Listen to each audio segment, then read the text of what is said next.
Hola, buen día. Mi nombre es Luis Miguel Almagor López. Soy estudiante de la maestría en Derechos Humanos y Sistemas de Protección de la Universidad de Otavalo.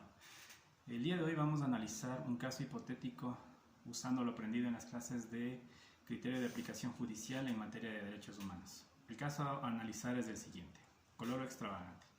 La señora Sandra Benítez, en representación de su hija adolescente Abigail Mendoza, de 16 años de edad, estudiante de segundo año de bachillerato de la Unidad Educativa Miravalle de la ciudad de Otavalo, presenta una denuncia formal en contra del rector de la mencionada unidad educativa, señalando que su hija autorizó se tinture el cabello.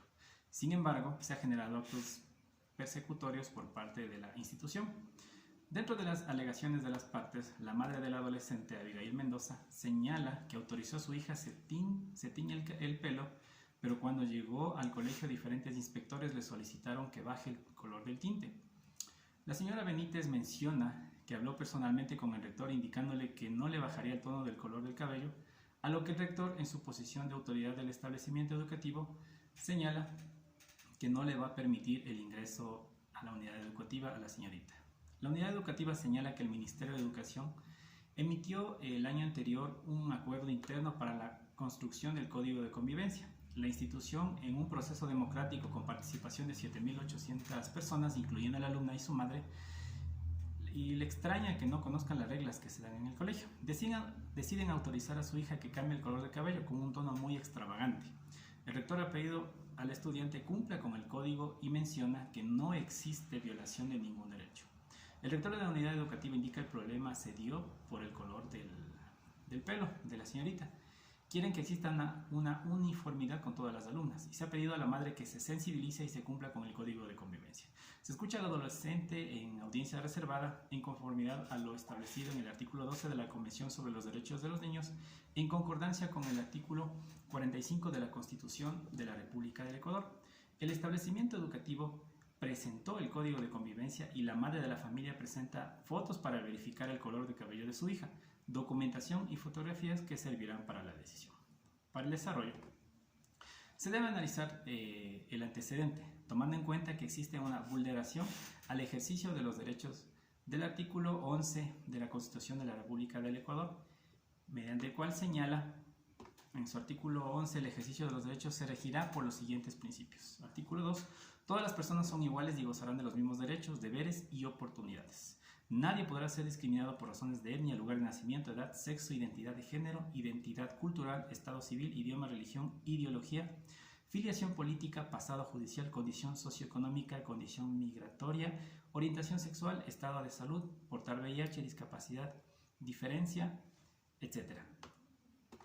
Se vulnera además el principio de autonomía de voluntad, que es la facultad inherente del ser humano a decidir libremente sobre sí mismo y las condiciones en que desea realizar su propia vida en todos los ámbitos de su existencia, y es el reconocimiento de su derecho humano de autodeterminación individual.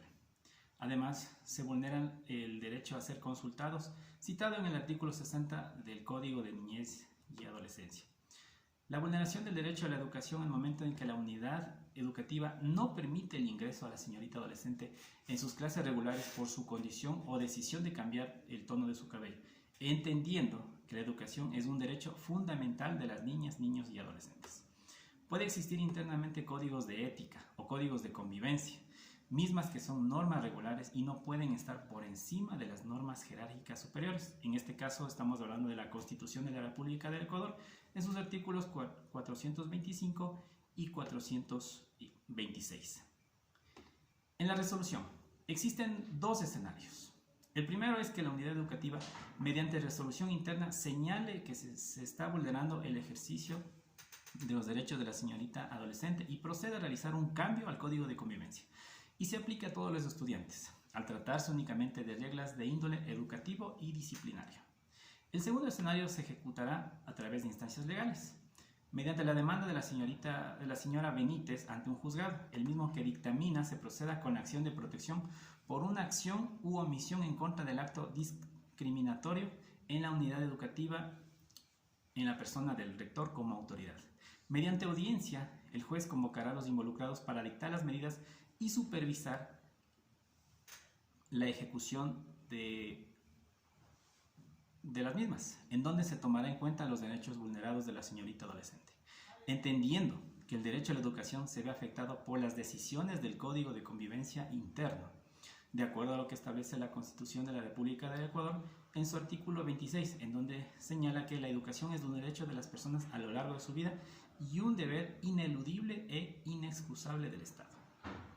El juez emite una medida cautelar de garantía jurisdiccional y control constitucional porque existe una presunción de la vulneración de un derecho que también es aplicable. Si le prohíben el ingreso, la vulneración del derecho a la educación se consumó y por ende se sobreentiende que se dañó a la persona.